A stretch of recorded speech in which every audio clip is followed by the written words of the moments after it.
tidak bersih, tidak higienis. Bahkan sempat lihat nggak kamu di sosial media sempat rame yang nyuci ompreng tapi pakai air yang kotor banget, yang airnya tuh warnanya coklat, terus SPPG-nya ditutup. Kayak ya gimana nggak keracunan kalau cara nyucinya aja tidak sesteril itu gitu kan. Jadi banyak banget kasus keracunan MBG, bahkan sampai sekarang pun masih banyak juga ya korban-korban yang berjatuhan keracunan karena MBG.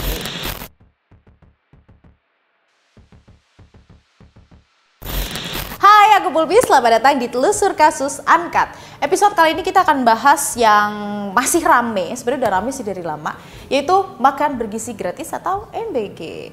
Jadi banyak banget kasus keracunan MBG, bahkan sampai sekarang pun masih banyak juga ya korban-korban yang berjatuhan keracunan karena MBG. Nah ini sebenarnya sih udah ditemuin sih apa alasannya, sebagian besar karena ada bakteri E. coli yang kalau dilihat ternyata SPPG atau dapurnya nih tidak bersih, tidak higienis. Bahkan sempat lihat nggak kamu di sosial media sempat rame yang nyuci ompreng tapi pakai air yang kotor banget, yang airnya tuh warnanya coklat, terus SPPG-nya ditutup. Kayak ya gimana nggak keracunan kalau cara nyucinya aja tidak sesteril itu gitu kan. Nah kami tuh datang ke SD Jaka Setia 3 yang ada di Bekasi, Jawa Barat. Di sana ternyata sebelum ada rame-rame kasus keracunan, ini orang tua murid yang tergabung di komite, ini mereka turun langsung, mereka terjun untuk bantuin ngurusin MBG. Gimana caranya? Jadi setiap pagi itu tuh ada shifts-nya, biasanya dalam satu shift tuh sekitar ya 3-4 orang tua. Mereka datang ke sekolah, mereka bantuin untuk bagiin omprengnya, plus ngicipin. Nah, kami sempat ngobrol nih sama salah satu orang tua murid. Nah, kita akan tanyakan salah satu orang tua. Halo Mbak, apa kabar? Halo Ibu. Mbak, kalau saya lihat tadi kan orang tua ikut mencicipi ya. Betul. Itu memang SOP-nya atau inisiatif dari orang tua sih? Sebenarnya kita waktu awal itu kita sebelum ada SOP itu hanya inisiatif.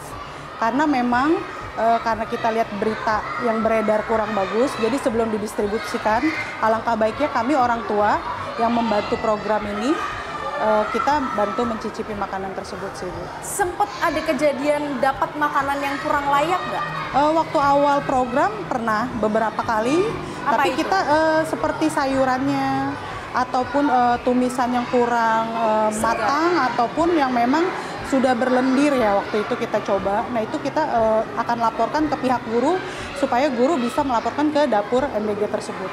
Akhir-akhir ini kan banyak kasus keracunan ya. Ada ketakutan nggak sih Bu sebagai orang tua? Kita sebagai orang tua sebenarnya khawatir ya, karena di sini juga untuk program MBG tersebut ini kita orang tua masih banyak yang bawa makanan masing-masing.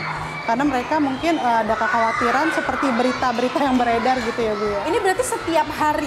Ya setiap hari, Senin sampai Jumat. Repot nggak sih Bu? Maksudnya kan sebagai orang tua kan pasti ada kesibukan lain ya? Ya kita sebenarnya repot ya, cuma kan kita mendukung program pemerintah, jadi di sini kita orang tua murid berinisiatif untuk membagi tugas. Di sini ada beberapa orang tua murid yang bersedia hadir. Di situ kita membagi tugas setiap harinya, siapa yang piket hari ini, siapa yang bertugas untuk mencicipi hari ini gitu sih. Dalam satu hari berapa orang tua biasanya? Satu hari paling minim 3-4 orang. Nah, ternyata cukup repot sih ya, karena ya namanya orang tua meskipun ibu rumah tangga kan pasti ada aktivitas lain, tapi mereka harus gantian untuk mengawasi jalannya MBG, harus ngawasin juga ngicip-ngicipin, ya meskipun nggak semua sih, dicicipin aja random gitu, apakah bau atau enggak, karena sempat kejadian sayurnya kurang oke, terus atau kurang mateng, jadi biar anak-anaknya nggak jadi korban.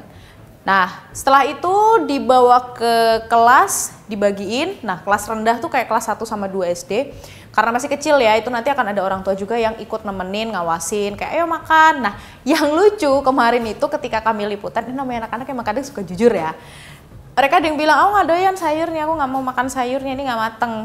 Padahal ya memang karena sayurnya wortel kan memang agak teksturnya agak keras, tapi akhirnya dimakan sih waktu itu. Nah ini guru-gurunya ini juga ikut ngawasin, ikut nemenin, ikut menjelaskan ini sayur ini, terus dimakan ya, enggak kok ini enak kok, ini nggak basi, nggak apa-apa, kayak gitu. Jadi ya bisa menjadi salah satu sarana edukasi mungkin.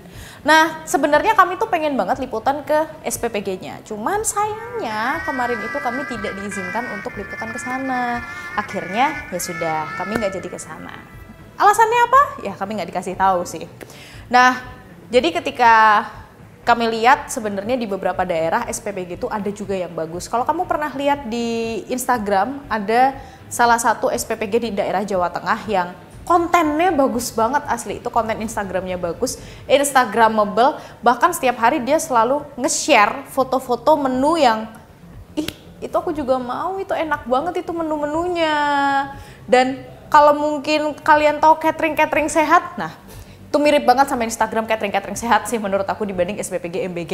Mungkin karena di kepala aku pribadi dan mungkin beberapa orang berpikir MBG itu kan yang porsinya dikurangin, terus kurang menarik dan lain-lain. Tapi ternyata masih ada kok SPPG yang mereka itu amanah, mereka benar-benar memberikan gizi yang terbaik untuk anak-anak, apalagi kebersihannya, higienitasnya juga terjaga. Nah kalau ngomongin soal higienitas, jadi ternyata dari sekian banyak SPPG di Indonesia, banyak banget yang mereka masih belum punya sertifikat laik higienis dan sehat atau SLHS. Nah ini lagi dikejar nih sama pemerintah. Pemerintah juga lagi berusaha banget untuk memperbaiki tata kelola MBG. Gimana caranya biar budget dari pemerintah ini bisa diserap penuh, kemudian bisa disalurkan juga ke mereka-mereka yang memang benar-benar membutuhkan. Pastinya perlu highlight juga nggak sih, tanpa merepotkan guru, terus orang tua, karena ya daripada nanti masa jam sekolah atau jam belajarnya harus kepotong gitu kan. Nah, kita coba lihat komen.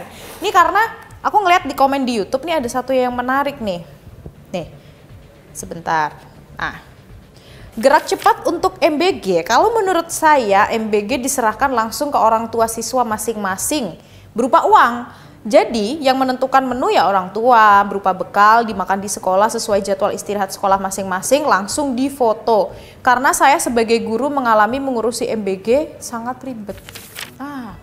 Ini sebenarnya komentar ini sih banyak sih ya. Ketika aku lihat, kenapa nggak kasih uang cash aja? Sebenarnya uang cash tuh pro kontra juga sih, karena oke, pronya orang tua bisa lebih bebas nih menentukan makanan yang mungkin lebih cocok untuk anaknya, masalah alergi dan lain-lain.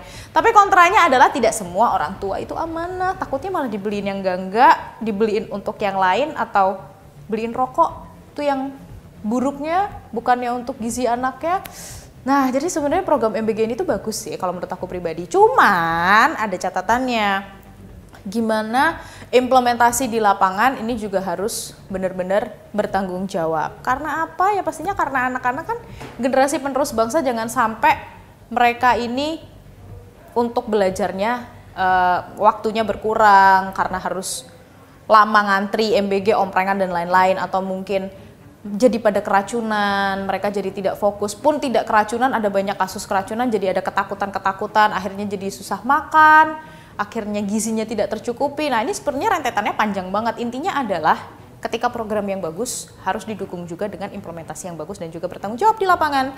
Gimana kalau menurut kamu? MBG kira-kira apa sih yang harus diperbaiki? Coba dong komen di bawah.